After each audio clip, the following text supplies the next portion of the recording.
একটি রাত যা মানব ইতিহাসে অমর হয়ে আছে। নবীজি মুহাম্মদ এর জন্য আল্লাহ তাআলা একটি মহান দান দেন, মিরাজের রাত।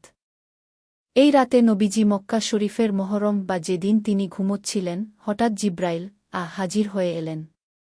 তিনি নবীজিকে নিয়ে গেলেন বাইতুল ইসরায়েলের আকাশের পথে। মিরাজে নবীজি প্রথমে জান্নাত ও নরক দেখলেন।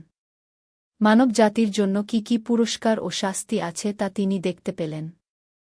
তারপর নবীজি আল্লাহর সঙ্গে সরাসরি সাক্ষাৎ করলেন। আল্লাহ তাআলা নবীজিকে মুসলিম উম্মাহর জন্য ৫টি নামায় ফরজ করেন। এই রাতের অভিজ্ঞতা নবীজির জন্য একটি মহান শিক্ষা এবং মানবজাতির জন্য একটি আশীর্বাদ। নবীজি দেখলেন যে ঈমান, নামায় এবং আল্লাহর কাছে আত্মসমর্পণ কতটা গুরুত্বপূর্ণ। নবীজি যখন ফিরে আসলেন, তিনি তা মুসলিম উম্মাহকে জানালেন।